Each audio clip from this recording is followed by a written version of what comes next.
आपने कई तरीके के टेस्ट कराए होंगे, जैसे हीमोग्लोबिन जांचने के लिए ब्लड टेस्ट होता है, इसी से डायबिटीज़ भी जांची जाती है, यूरिन टेस्ट होता है, यूरिन कल्चर होता है। इन सब टेस्ट से हमारे शरीर के अवयवों के बारे में जानकारी मिलती है। पर कई बार हमें कुछ ऐसी बीमारी हो जाती है जिसमें कि हमारे शरीर के अंदर झांकने की ज़रूरत होती है। तो शरीर के अंदर झांकने के लिए जिन टेस्ट को किया जाता है उन्हें इमेजिंग टेस्ट या इमेजिंग टेक्नोलॉजी कहा जाता है। आज मैं इमेजिंग टेक्नोलॉजी के बारे में आपसे बात करूंगा।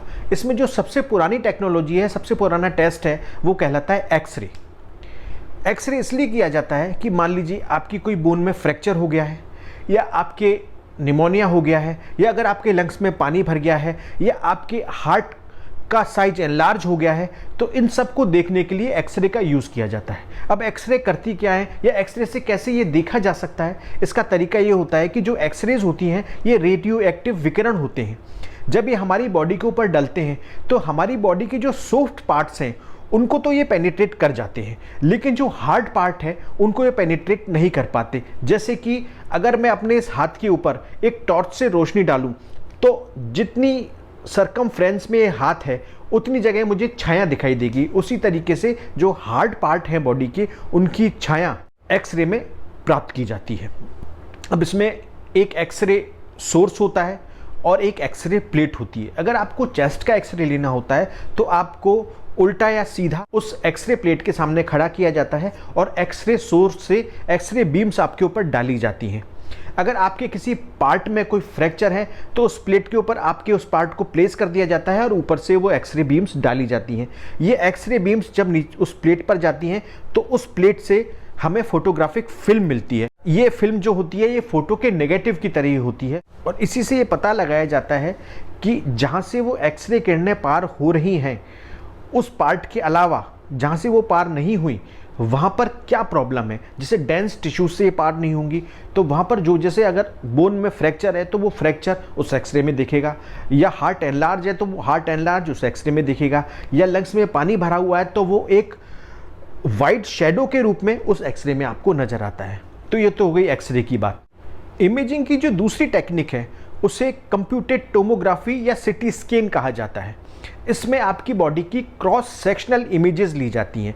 क्रॉस सेक्शनल इमेजेस कैसे, कि जैसे मान लीजिए मेरा हाथ है तो यहाँ से मैं काट दूँ, यहाँ से काट दूँ, यहाँ से काट दूँ, तो इसकी स्लाइस बन जाएंगी। तो इन स्लाइस के रूप में इमेजेस को एक फोटोग्राफिक फिल्म के ऊपर लिया जाता है। इसमें यूज़ एक्सरे का ही होता है, लेकिन इसमें जो स्लाइस के अंदर जो फोटोग्राफिक फिल्म प्राप्त होती है वो थोड़ी डिटेल्ड होती है। इसमें क्या होता है कि इसमें एक मशीन होती है जिसे सिटी स्कैनर कहा जाता है। वो एक बहुत बड़ा गोला होता है और उसके साथ एक बेड अटैच होता है। ये बेड जो होता है ये मूवेबल बेड होता है। ये जो गोला जिसे सिटी स्कैनर कहा जाता है, इसके एक तरफ एक्सरे सोर्स लगा होता है और एक तरफ एक्सरे डिटेक्टर लगा होता है। ये जो एक्सरे डिटेक्टर होता है यह एक कंप्यूटर से जुड़ा होता है। जब एक्सरे बीम एक्सरे सोर्स से फेंकी जाती है तो ये उनको डिटेक्ट करता है डिटेक्टर, और उसे कंप्यूटर में भेजता है और वहाँ से हमें ये इमेजेस प्राप्त होती हैं। इसमें आपको उस बेड के ऊपर लिटा दिया जाता है और आपको उस मशीन के अंदर भेज दिया जाता है। अब वो गोला गोल गोल घूमता है। दोनों जो एक्सरे सोर्स और एक्सरे डिटेक्टर ये भी साथ साथ गोल गोल घूमते हैं। एक्सरे सोर्स से एक्सरे बीम्स डाली जाएंगी जो आपकी बॉडी से क्रॉस होती हुई एक्सरे डिटेक्टर के ऊपर जाती हैं।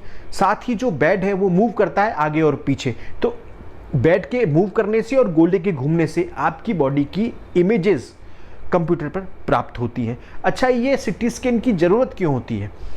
ये मेनली हेड, चेस्ट या एब्डोमन, इसमें कोई प्रॉब्लम होती है तो इसको सिटी स्कैन से जाना जा सकता है। जैसे अगर हेड में इंजरी हो गई, ब्लीडिंग हो रही है, एब्डोमन में ब्लीडिंग है, चेस्ट में कहीं पर ब्लीडिंग हो रही है, कोई ट्यूमर हो गया, किसी कैंसरस ट्यूमर के बारे में जानकारी लेनी है, किसी भी तरीके की ऐसी जानकारी जो कि कुछ एडवांस है, वो सिटी स्कैन से हम ले सकते हैं। इमेजिंग की जो तीसरी टेक्निक है उसे MRI या मैग्नेटिक रेजोनेंस इमेजेस कहा जाता है।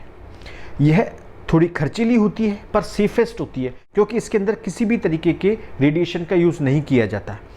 इसमें आपकी बॉडी की लॉन्गिट्यूडनल इमेजेस को लिया जाता है। जैसे मान लीजिए आपकी बॉडी है, अब इस बॉडी के बिल्कुल बीच में लंबाई में क्या प्रॉब्लम हो रही है इसको जानने के लिए इस तकनीक का यूज़ किया जाता है। जैसे मैं इसको बीच में से काट दूं हाथ को, तो इसके बीच में पूरे में क्या दिक्कत है इसका पता लगाया जाता है। एग्जाम्पल के लिए मैं आपको बता रहा हूँ, तो इसमें क्या होता है कि इसमें भी सिटी स्कैन जैसी ही एक मशीन होती है और एक बेड फिट होता है।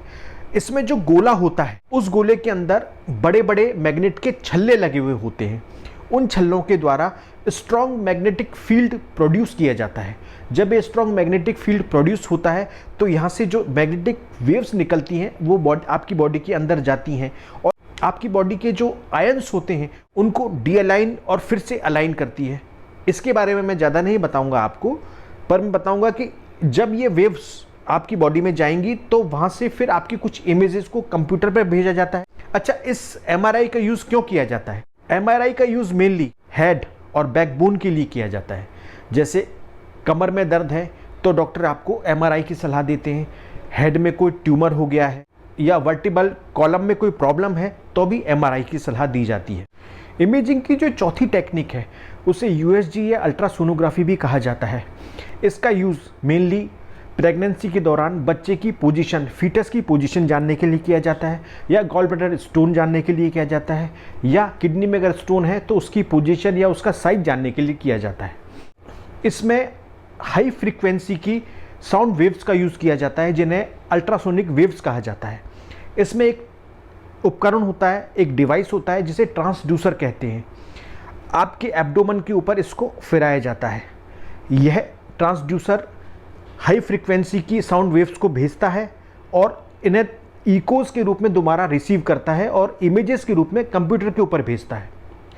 फ्रिक्शन से बचाने के लिए एब्डोमेन के ऊपर एक जेल लगाया जाता है जिसे अल्ट्रासाउंड जेल कहा जाता है। तो आपने देखा कि इमेजिंग टेक्निक्स में किन किन बीमारियों में किन किन तरीके की टेक्निक्स का यूज़ किया जाता है। अगर इसी तरीके के ज्ञानवर्धक वीडियोस आप और देखना चाहते हैं तो प्लीज़ मेरे चैनल को सब्सक्राइब करें और वीडियो को लाइक करें। Thank you.